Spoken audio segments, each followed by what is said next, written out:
My parents are from North Caicos.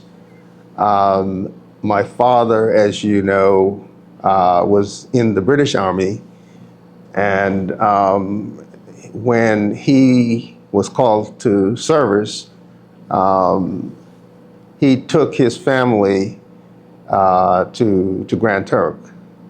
So that would be my sisters, who are older than I am.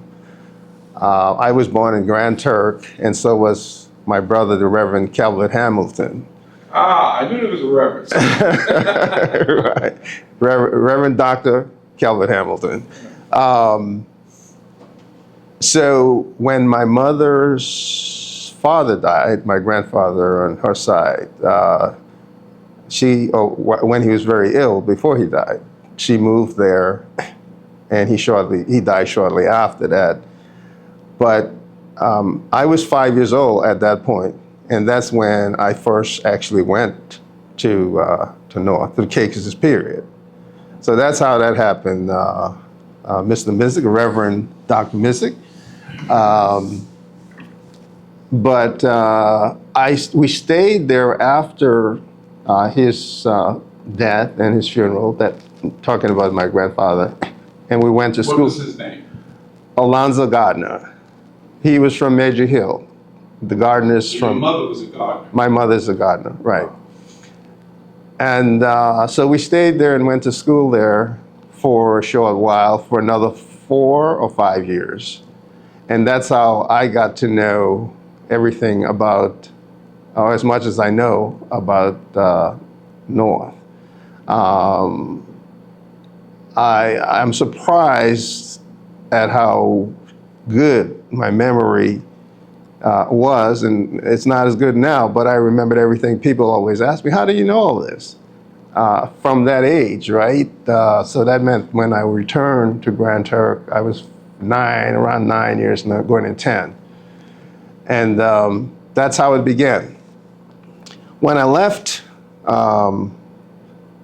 Grand Turk after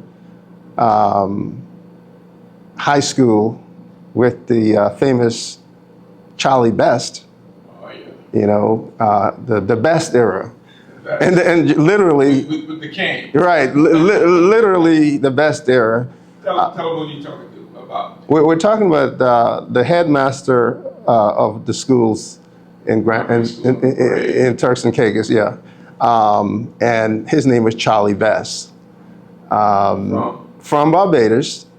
And when he came to the Turks and Caicos to fill that role, he brought a whole squad of qualified men. I'm not sure any women were in that group, but it was a lot of young men, all degrees in different disciplines, Spanish, Latin, French. But he brought a lot of discipline there, and everybody remembered him because he was serious about it. And I never forgot that. So in my experience, education just changed when he came, because he brought that, like I said, he brought that group of qualified men and elevated it to another level. So that would probably be just after you left, Glenn, because shortly thereafter I left, and I touched down in the Bahamas, Nassau, the Bahamas, and I didn't spend much time there because my goal was to just move on to the United States, which I did.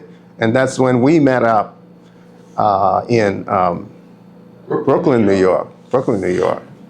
Yeah, we went to Salem Baptist Church, right on the opposite side of the parade. Yeah. That's the school, the high school, yeah. And at the time, we had Reverend Stokes. I think that was my last experience. Dudley Stokes was my last minister when I was there. And everybody loved him, I did. Tall, handsome, heavy voice. Beautiful wife. Beautiful wife, Blossom. Wonderful. Very nice people. Oh, they all were. And the church, as I remember then, was thriving. It was Headite, and we used to have functions, church functions. At the Sunday school, they built a new Sunday school when I was there, when you were there. James, yeah. Yeah.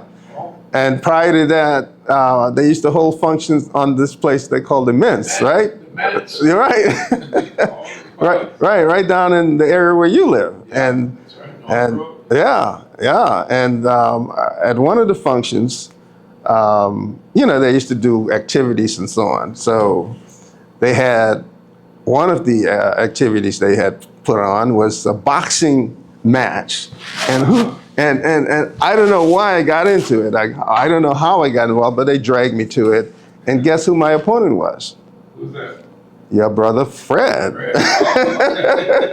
So Fred and I took on this boxing match, and we were slugging it out, and nobody wants to give up or concede defeat. And that must have been the tiredest I ever been.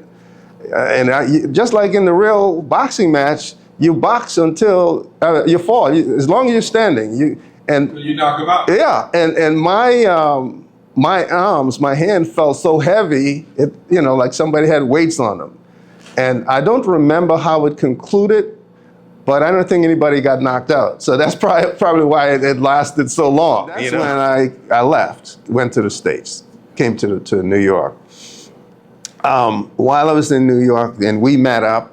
I went to the same church. Same church again. Yes. Trinity Baptist Church. Trinity, right. And I wasn't thinking about it, but when I left Nassau again, back to New York, I figured New York was better for me. So I just went back to New York, where I met up with a good friend and family guy, Rupert Missick. Oh, yeah. So he and I were together. From Nassau. Yes. Oh, from No, Rupert is from North, but had moved to Nassau for a while, and then what's the name of the paper? The Guardian. The Guardian, and then had moved to New York. New York. Yeah. So he moved to New York just a few months before I did this second time around. That was after you and I had moved there. So I had been to Bahamas and back to New York. And so that's how Rupert and I met up. Very good friend of mine. Great writer, man. Good writer. Very, very creative guy. In becoming a businessman, the question you ask, when I returned to New York, I started working as an accountant at different places. And then soon after, I got a job with a broadcasting company. It was the Association of Independent Television Stations. And you probably heard something about independent stations just recently with talking about Sinclair and what's the other one, Star. Yeah. So Sinclair is the owner of over 100 and something independent stations. And people don't know the difference because you have the independent stations that are they call them network affiliates. So the networks, everybody know. They know ABC, CBS, NBC, and then you had Fox is the last one that formed. But broadcasting has changed so much since then that cable has filled that vacuum. Cable is actually, bigger than regular over-the-air broadcasting now. But anyway, I got that job and went to Washington. That's how I got here with the company. And rose to the top there, ended up there, the business manager and controller. And as glamorous as broadcasting is, they always holding, conventions and conferences and so on. And I went to them all, mainly in Los Angeles. And so that's how I got to meet a lot of stars, movie stars, because when we hold conventions, at the end of conventions, there will be parties all over the place. And the motion picture distributors like MGM, 20th Century Fox, Universal Studios, and so on, Wow. they would be vying to give that final party, biggest party in town. And at the party, they will ask all of their stars, all of the people who are in their movies that they lease or license to independent stations. When you look at an independent station, you see movies and so on, all the stars in those movies, as many as those stars who were able to come will be floating around in the parties, shaking your hand, talking to you, taking pictures with you and so on. So it was really a good experience, and we would take stretch limousines to Malibu, to the nice restaurants there. You were living a good life. I was living the life. So Hollywood. yeah, so after, and I know a lot of details. People ask me to write books on it, a book on it, and I might consider that when I retire. But while I was there, a friend of mine and I, who were friendly with two doctors, were asked by those doctors to take over a facility that they had. That's how I got into healthcare. People ask, how did you make this transition from broadcasting into healthcare? It just happened. So what happened with the doctors, they know how to make money, but they don't know how to handle money, how to manage money. So they had their own private practices, and they also had this facility as a contract from the government. And what they were doing was milking the cow. You know, they were taking the monies and living big and living large is what they say. But then they got into a lot of trouble. The IRS, they weren't paying their taxes. And you know, that's something you have to pay. As long as you live, you got to pay taxes.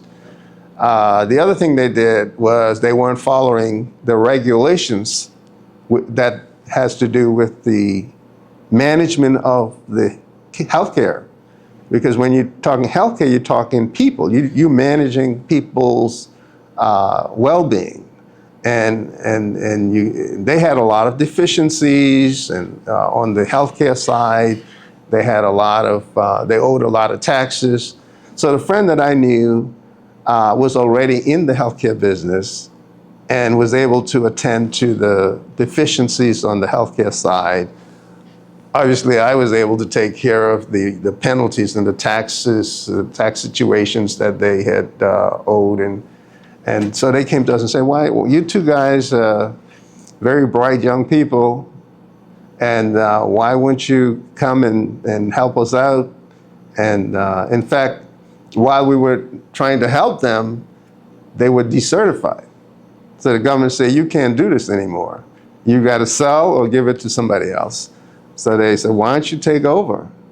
And so they said, we'll make it easy. We'll hold the note. You know, whatever we charge you, you don't have to pay up front. We will finance it. We'll self-finance.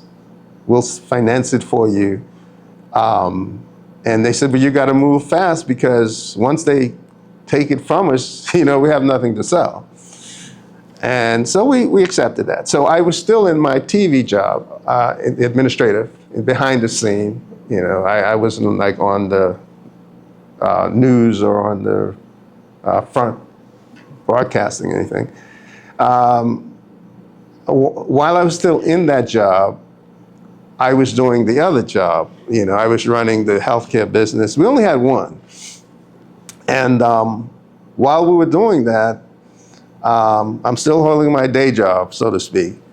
And we had that one facility. So the government put out what is called an RFP. That's simply a request for proposal.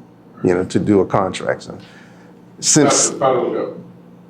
this was the district government, District government. yeah, but anything you do is it's sort of a hybrid system where part of it is managed by the federal government. All right, and I'll probably explain how that works. But we decided, my partner and I decided, so we know we're not going to get these contracts, but let's put something out there. Let's respond to it and use that as an experience for the next time around. We would have had some experience in doing it. And so we responded to 3 of the RFPs. And never thinking that we will get it, a couple of months later, we received a letter in the mail saying you are awarded all 3 contracts that we applied for. Wow. And each contract is a different facility. So each, we had 3. Is this in New York or? This here in Washington. We're here We're in Washington. We're here in Washington. Yes. I came down with the TV company, and what year did you move? that was 80. 80. And worked for them for about 7 years, going in 8, and that's when I spun off into my own company. So what happened after we had been awarded the other 3 contracts is that I couldn't hold the day job anymore, the TV job anymore, because I had to make the decision. I thought about it and said, like, you can stay here in the glamorous TV industry, but you're working for somebody. You can go and build the other business, and that'll be yours, the healthcare business. And that was a decision I made, especially after being awarded those additional 3 contracts. But that was all it was. That was the money to do it, but you had to build it. It was nothing except an agreement. So what type of health care are we talking about? This was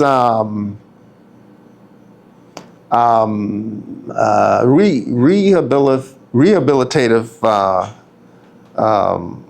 care plus nursing. So about 50% of it is nursing, and the other half of it is providing services to people with developmental disabilities. All right. So again, some people call this rehabilitation or rehabilitative services, but it really is not. In our industry, we say habilitation. So you ask me what I do. We're in long-term care. We're a long-term care provider. And we provide all levels of healthcare. Some of it we have employees doing, and those services that we don't provide directly with our employees, we have consultants doing. So an individual who's being provided healthcare services by our company, they reside in one of our facilities or one of our homes, and they get all the care they need. They get nursing if they need it, whatever they need. There's some things they don't need. They get physical therapy, speech therapy, recreational therapy, whatever services they need, dental, of course, medical, and those that we don't have, we have to take them out to get it. In my business, I don't have to be a medical doctor, but I have to have a medical doctor on my staff, on my board of directors, and you have to have that. I do have one, always have one, and fortunately, same doctor from day one. So that's a long time. But how many facilities you have now? This is 2025. Yeah. So we had up to 15, and what we call right size. The word you hear most is downsize. They're the periods when you got to make changes. And so we're down to 13 now. Well, you can say up to 13. So, because, once you get those contracts, let me get back to that. Once you get those contracts, you have to go out there and physically identify a building. You have to bring it up to code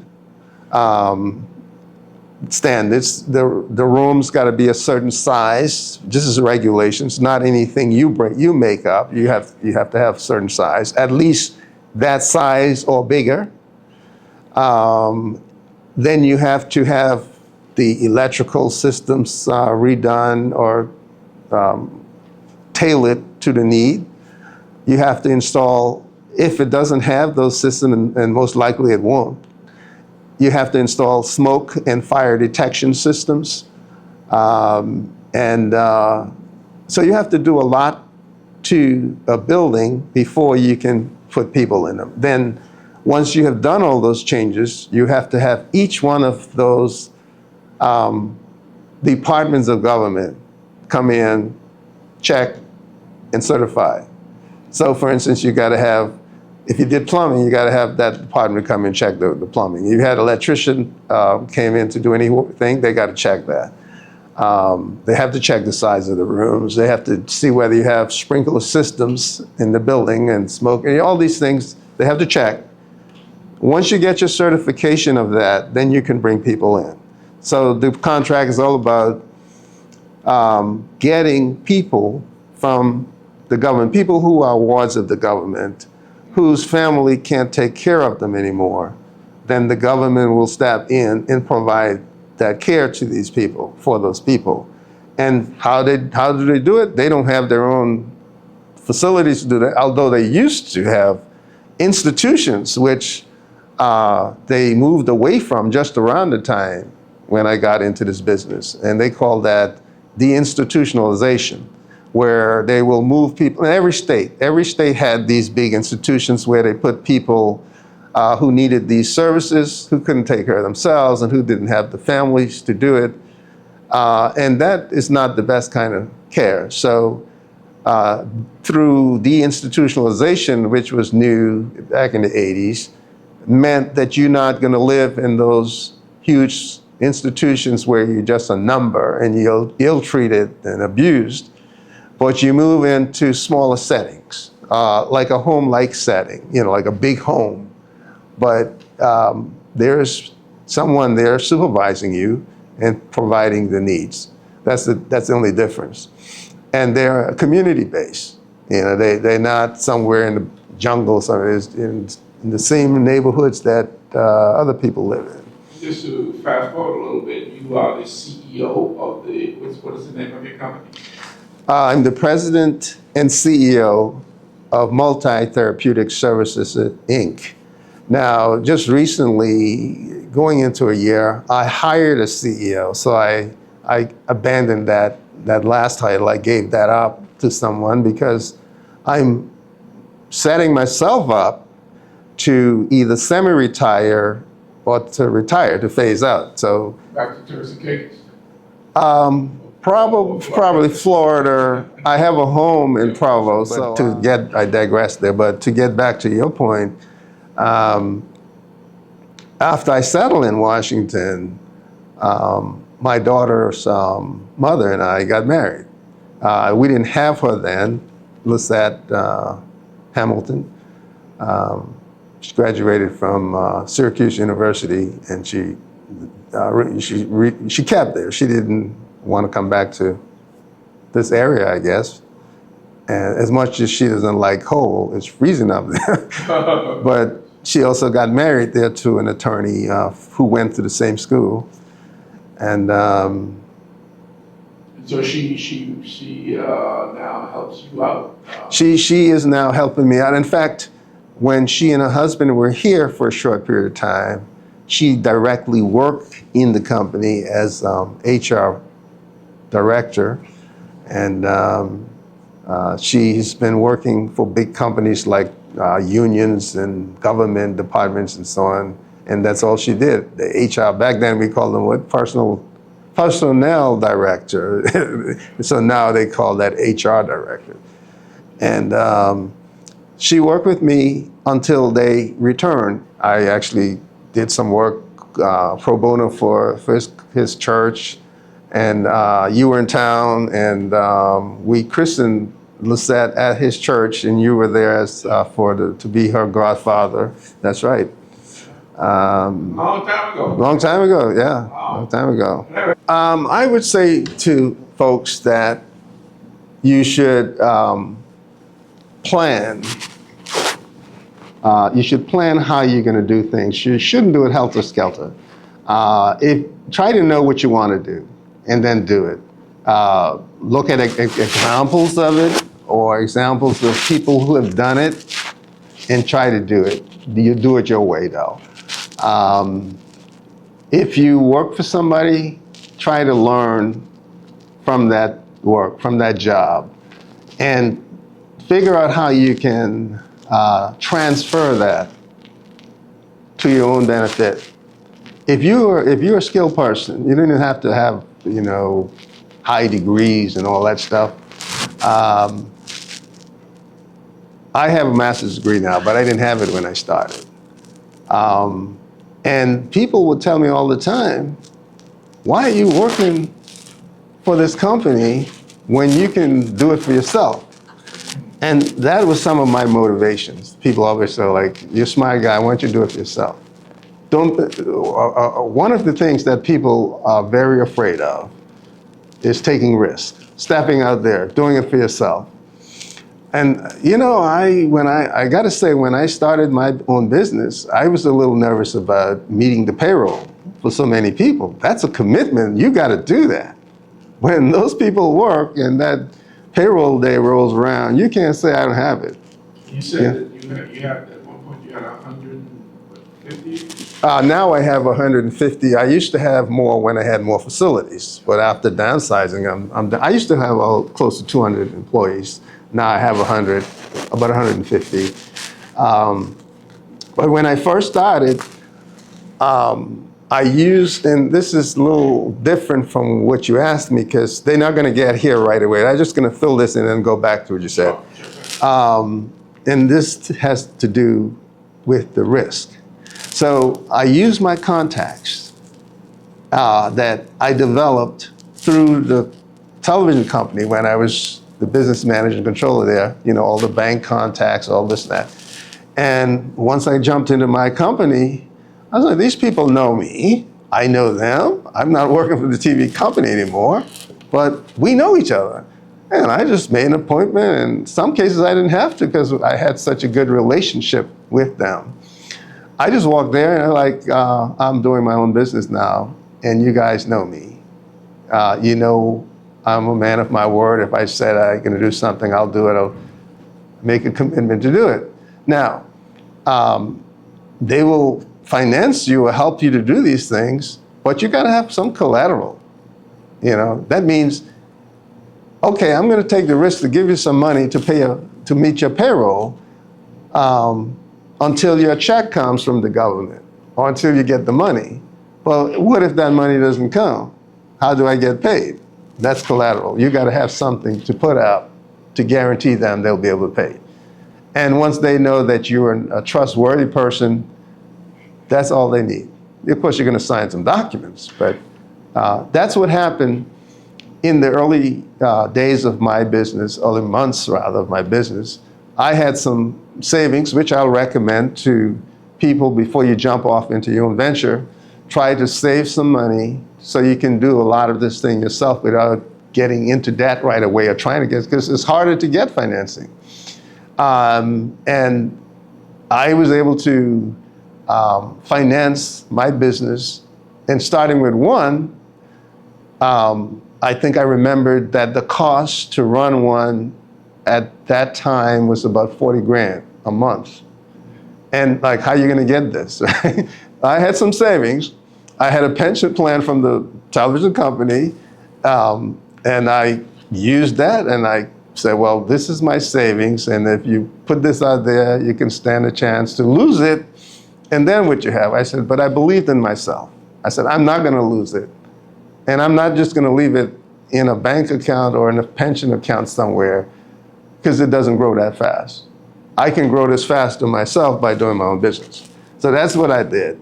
And once I showed the documents to the bank that this is what I'm going to be reimbursed sometime the next month. You know, I had to put my money up first, but I don't want to continue putting up my money.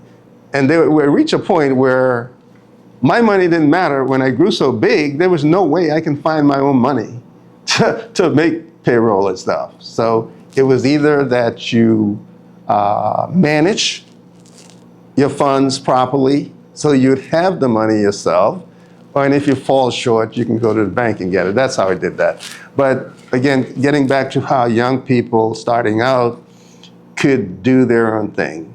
You either do it by yourself or you do it in partnership. Now, partnership is a difficult thing, and it changes all the time. So if you're going to do something with partnership, make sure get it in writing. Get the agreement in writing. Whatever you agree to, put it in writing. Because once you start growing, things start working out, people are going to start changing their mind. I didn't say that, or I didn't remember that. You know? So you got to put it in writing. Who's going to manage the company? Who's going to handle this department? Who's going to take care of that? How much you're going to pay yourself? Or what percentage of the company you're going to have? All those things you got to do. Now, if you're doing it solo or as a sole proprietor, you don't obviously have to do all those things. But if you're going to do partnership, you have to decide on the terms and what you're going to do in the agreement and all that, and have it in writing. Again, to the skills, if you are skillful enough, smart enough to do it for somebody else, you probably could do it for yourself. All right? So you can convert that or transfer that same experience, knowledge, you can transfer that to yourself. But once you're going to do that, you come to planning, right? Once you decide that's what you're going to do, you lay it out on a plan, chart, flow chart, or plan. How you're going to do it, what you're going to do first, and how all that's going to work.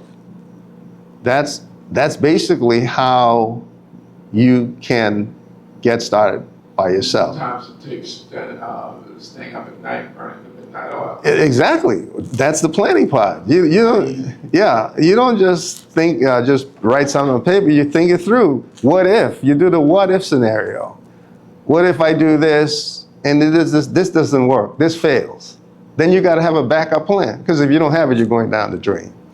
So what if I do this that I think will work, but it doesn't, then you got to have a way to fix that or to come out of that.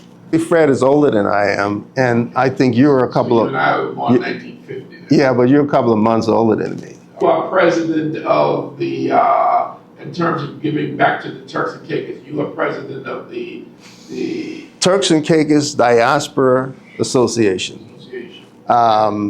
And you and I on the board together with a couple of your names that are, yes, and again, like Reverend Missick said, we're scratching the surface here. And everything I said is just like the basics of everything. I'm not really getting too deep into all those things because it'll take, too long all day. But yeah, there is a group of diaspora people from Turks and Caicos in the U.S., Florida, New York, Washington, D.C., Philadelphia, et cetera. And we want to bring together all of these people because they're all established folks with good occupations, good jobs, and they can give back in some way or the other. And what we all have in common is that we all want to do something that would help the people back home, whether they're young people, especially young people, who need advice as to how to do certain things that we've already done. You don't have to reinvent the wheel. We decided to get together and we formed Turks and Caicos Island Diaspora Association. And we're all are board members. Reverend Mizik is a member of the board. Thank you so much, ladies and gentlemen, for watching Turks and Caicos Islands, preserving our heritage and culture. I want to thank my good friend, Mr. Bentley Hamilton, for sharing his story. I trust and pray to God that it will be helpful, not only, as he said, to our young people, but to others of you who are struggling and trying to make it. We're here in the beautiful United States. We're going through a lot of problems right now, but this too shall pass. And so we're here and we're willing to give back and to share with you our experiences. May God bless you. May God keep you. May the Lord cause his face to shine upon you, be gracious unto you. Thank you so much. God bless you.